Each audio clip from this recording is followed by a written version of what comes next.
মতির সংসারে 3 জন মানুষ। মতি দীর্ঘদিন ধরে অসুস্থ, শরীর ভেঙে গেছে, কাজকর্ম একেবারেই করতে পারে না। বিছানায় শুয়ে কাশতে কাশতে দিন কাটে তার। মা মিনু, আমাকে একটু পানি দে তো মা।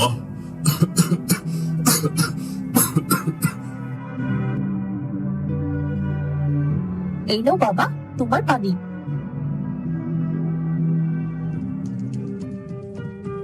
বাবা, মনে হচ্ছে তোমার কাশিটা আগের থেকে বেড়ে গেছে বাবা। হ্যাঁ রে মা, আমার ওষুধগুলো শেষ হয়ে গেছে। তার জন্য আজ কটা দিন ধরে শরীরটা মোটেও ভালো যাচ্ছে না রে মা, মোটেও ভালো যাচ্ছে না।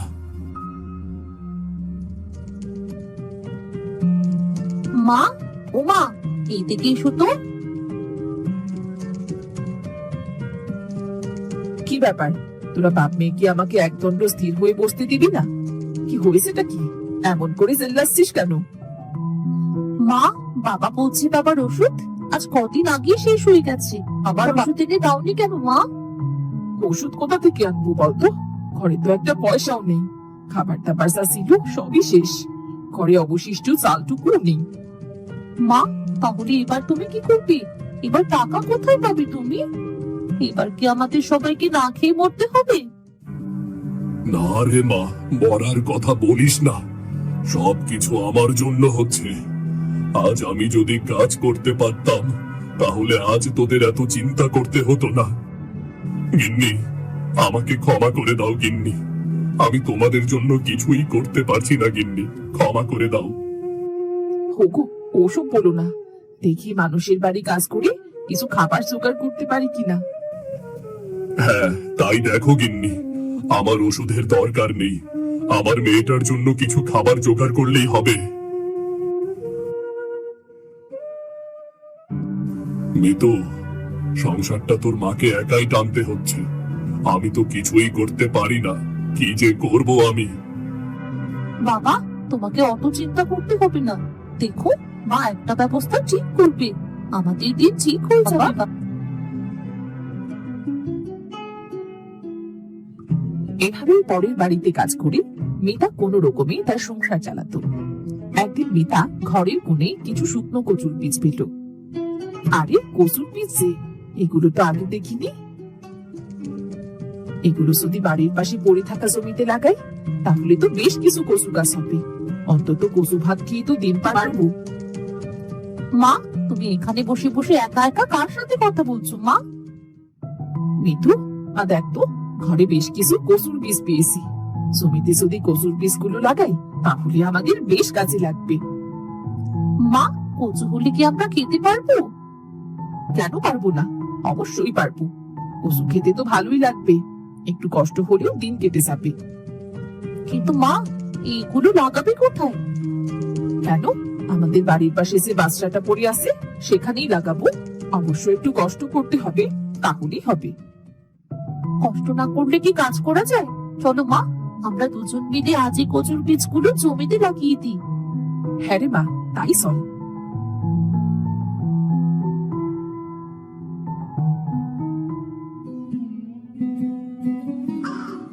এরপর দুজনে মিলে তারা জমিটা প্রস্তুত করলো, কচুর বীজগুলো জমিতে লাগালো।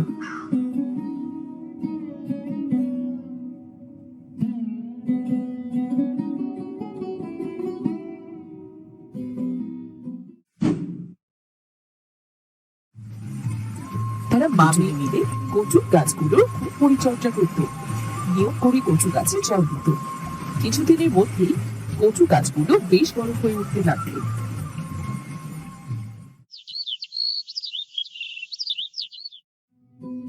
আরে বাহ, কচু গাছগুলো তো বেশ বড় হয়ে গেছে। আর কিছুদিন পর থেকেই খেতে পারবো, মাঝে মধ্যে বাজারেও বিক্রি করতে পারবো। খিরে মিতা, এখানে দাঁড়িয়ে দাঁড়িয়ে ভাবছিস কি? না মানে, এই কচু গাছগুলো দেখছিলাম। আরে, এই গাছগুলো তোর? খুব সুন্দর হয়েছে তো। হ্যাঁ গো দিদি ভাই, তাই তো দেখছিলাম। অল্প কিছুদিনের ভেতরে গাছগুলো খুব সুন্দর করে বেড়েছে। শোন, আর একটু বড় হলে আমার কাছে বিক্রি করিস। ইলিশ মাছের মাথা দিয়ে কচু ঘন্ট খেতে আমার ভীষণ মজা লাগে। আচ্ছা ঠিক আছে দিদি, বিক্রি তো করাই লাগবে। এত কচু তো আর একা খেতে পারবো না। আচ্ছা ঠিক আছে, থাক মিতা, আমি তাহলে গেলাম।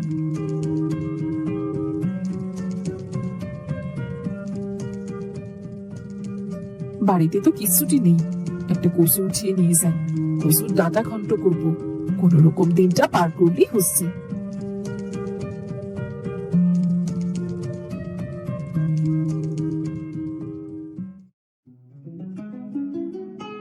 এরপর থেকে মিতা প্রায় কচু রান্না করত। কচু খেতে খেতে মৃত্যু বিরক্ত হয়ে গেল। এমনই একদিন,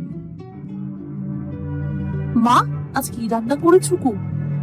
মারে কচু রান্না করেছি, আয় তাড়াতাড়ি কটা ভাত খেয়ে নে, আমি আবার কাজে বের হব। আজও কচুই রান্না করেছো মা? হ্যাঁ রে মা, কি হয়েছে? কি আর হবে মা, রোজ রোজ কি কচু খেতে ইচ্ছে করে নাকি?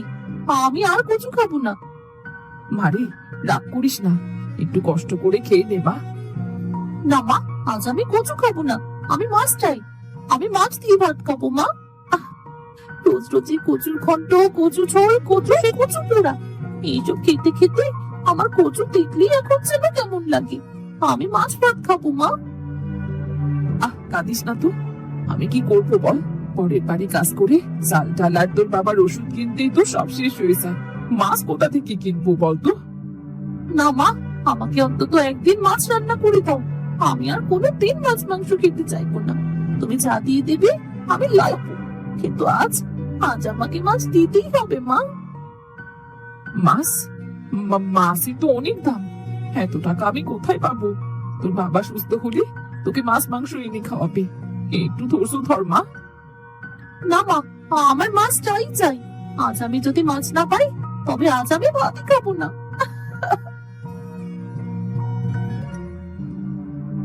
হায় সৃষ্টিকর্তা, মেয়েটা আমার কাছে মাছ খেতে চাইছে, মাছের জন্য কেমন করে কাঁদছে, অথচ বাবা হয়ে আমি কিছুই করতে পারছি না। আমার যে হাত পা বাঁধা, আমার মতো হতভাগা বাপ যেন আর কারো না হয়। হায় সৃষ্টিকর্তা, আমাদের কেন এত গরিব করে বানাবে? একটা মাত্র মেয়ে আমাদের, তার মধ্যে আশাও পূরণ করতে পারি না। কেঁদো না গিন্নি, কেঁদো না, দেখবে একদিন সবকিছু ঠিক হয়ে যাবে, সবকিছু ঠিক হয়ে যাবে একদিন। আমাদের মতো গরিবদের কপালে কখনো ভালো কিছু হয় না গো, কখনো ভালো কিছু হয় না। এভাবেই কিছুদিন কেটে গেল। হঠাৎ খুব বৃষ্টি হতো, বৃষ্টিতে নদীর জল বেড়ে গ্রামের মধ্যে ঢুকে পড়ত। গ্রামের সব জায়গায় হাঁটু জল, কোথাও কোথাও বাড়ির গোড়ালি পর্যন্ত জল।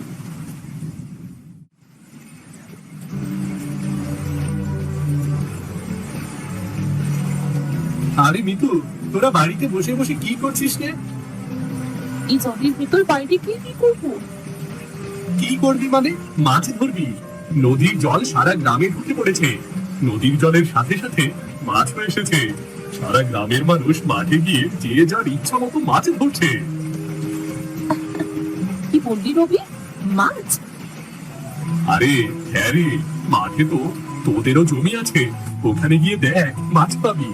সবাই তো বড় বড় রুই, কাতলা, ইলিশ, চিংড়ি আরো কত রকমের মাছ পাচ্ছে।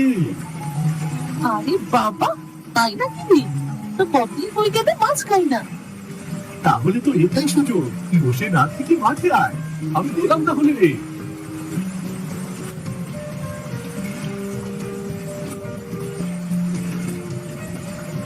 মা, ও মা, তাড়াতাড়ি বাইরে এসো। কি হয়েছে রে? মা, মাঠে নাকি জলের সাথে মাছও ঢুকেছে, সবাই মাছ ধরছে, চলো আমরাও মাছ ধরতে যাই। ওমা, তাই নাকি? তোকে কে বললো? মা, রবি এসেছিল, ওই বললো। তাহলে চল আমাদের কচু খেতে গিয়ে দেখি মাছ পাই কিনা। কিন্তু জাল, জাল কোথায় পাবো? জাল লাগবে না মা, ঘর থেকে ছুরি আর একটা চেরা মশারি আছে না, ওটাই নিয়ে এসো। হ্যাঁ হ্যাঁ, তুই ঠিকই বলেছিস, তুই দাঁড়া, আমি এক্ষুনি মশারি টানছি।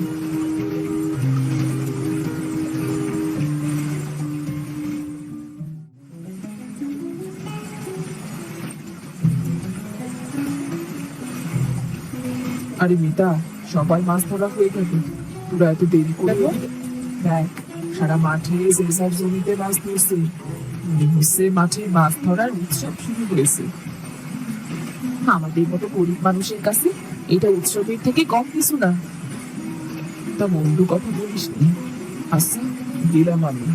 ওরা মাছ ধর, ব্যাগ পাস কিনা। মা চলো আমরাও মাছ ধরা শুরু করি। সৃষ্টিকর্তা, দেখো অন্তত একটা মাছ হলেও জানো পাই। মেয়েটা আমার কবে থেকে মাছ খেতে চাইছে। একটা মাছ দেখে অন্তত মেয়েটা একটু মাছের স্বাদ পাবে। মা কি ভাবছো? চলো না মাছ ধরি। যদি মাছ পাই তাহলে তো মাছ খেতে পারবো। হ্যাঁ রে মা, চল। এরপর তারা মা মেয়ে কচু খেতে মাছ ধরা শুরু করলো, কিন্তু তারা একটাও মাছ পেল না। মা সে কখন থেকে মাছ ধরার চেষ্টা করছি, কিন্তু মাছ কোথায়? একটা ছোট মাছও তো পেলাম না। মানে এত তাড়াতাড়ি হাল ছাড়লে তো চলবে না। চল আর একটু চেষ্টা করি। আচ্ছা ঠিক আছে মা, চলো তবে।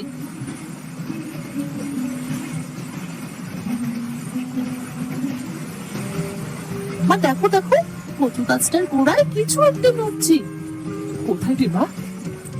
ওই তো মা, ওই গাছের নিচে। দাঁড়া, কথা বলিস না। আমি আস্তে আস্তে গিয়ে দেখছি।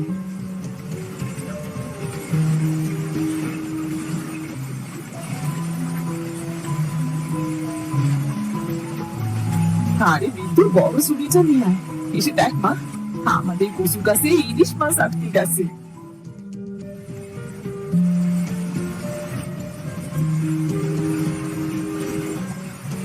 মা মা, এটা তো একটা বিশাল বড় ইলিশ মাছ গো। মা, এত বড় ইলিশ তো আমি জীবনেও দেখিনি।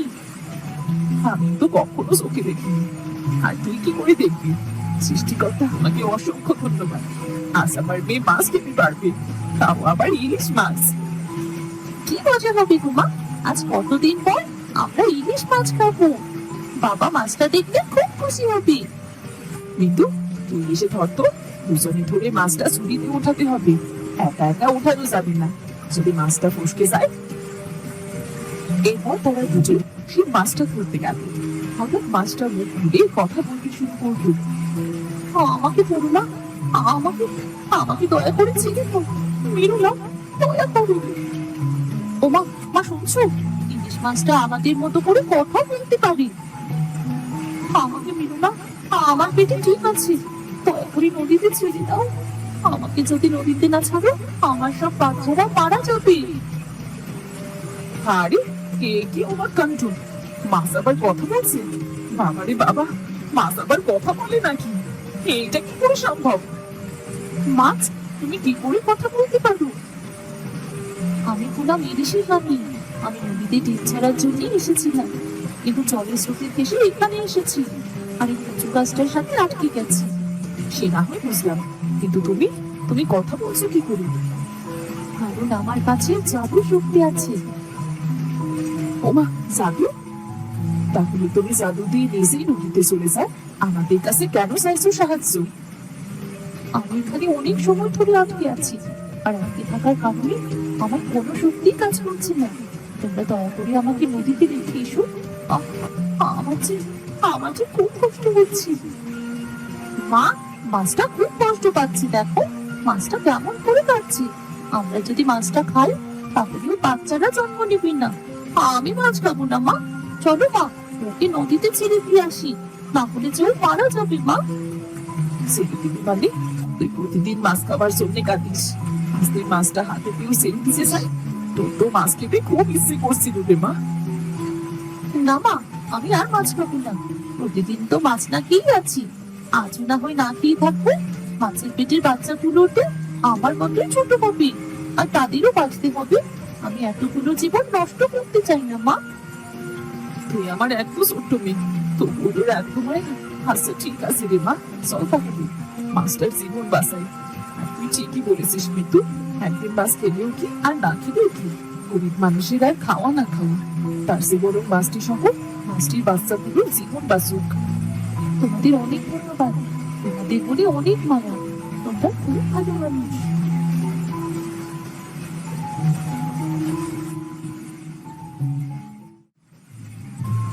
তারা দুজন মিলে মাছটিকে নদীতে ছেড়ে দিত।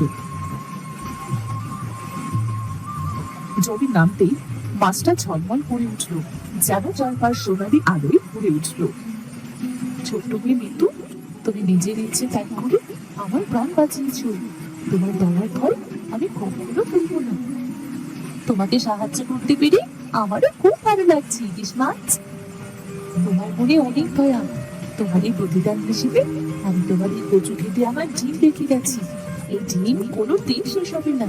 ডিম থেকে বাচ্চা হবে, আবার ডিম হবে, আর এভাবেই চলতে থাকবে। তোমাদের সংসারে আর কখনো মাছের অভাব থাকবে না। তোমাকে অনেক ধন্যবাদ মাছ, তুমি আমাদের বড্ড উপকার করলে। এখন আমাকে ফিরতে হবে, হাতে থাকলে আবার দেখা হবে।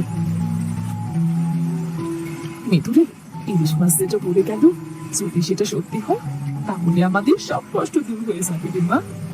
হ্যাঁ গো মা, আমাদের আর কখনো না খেয়ে থাকতে হবে না। চল রে মা, সন্ধে হয়ে গেছে। কাল কচু খেতে গিয়ে দেখবো কি হয় না হয়। এখন বাড়ি যাই, চল। ঠিক আছে মা, তাই চলো।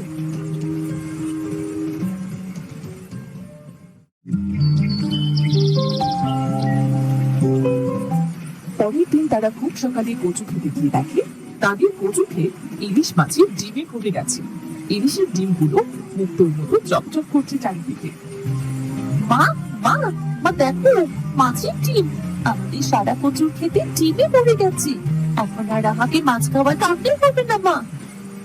হ্যাঁ রে মা, তোর উদারতার জন্য মাছ আমাদের এই উপহার দিয়েছে। তুই মাছকে নদীতে ছাড়তে সাহায্য করেছিস বলে আজ আমাদের জীবনটা হয়তো বদলাবে। মা, ডিম থেকে যখন বড় বড় মাছ হবে তখন সেগুলো বাজারে বিক্রি করে বাবাকে ভালো ডাক্তার দেখাবো। হ্যাঁ রে মা, তোর বাবা শুনলেও খুব খুশি হবে। তাদের কথা বলার মধ্যে সব ডিম থেকে বড় ইলিশ মাছ বেরিত। আরে মা, দেখোই না, চোখের পলকে সব ডিমগুলো বড় বড় মাছে পরিণত হয়েছে। মা গো মা, কি অবাক কাণ্ড!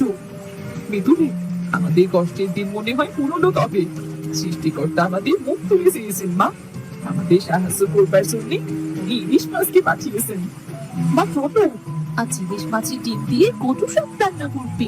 মাছগুলো এখানেই থাক, আমাদের প্রয়োজন মতো হাতে বিক্রি করবো। এরপর আশপাশে গরিব দুঃখী মানুষদেরও সাহায্য করবো। সেদিন মিতা মাছের ডিম রান্না শুরু করলো। মিতার রান্নাঘর থেকে ইলিশ মাছের ডিমের গন্ধে চারিদিক মম করতে লাগলো। শুধু মিতার বাড়ি নয়, আজ মিতুর জন্য যারা কখনো ইলিশ চোখেও দেখেনি তাদের বাড়িতেও আজ ইলিশের গন্ধ।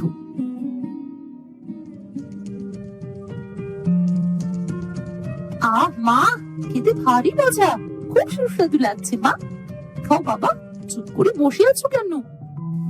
তোর খাওয়া দেখছি রে মা।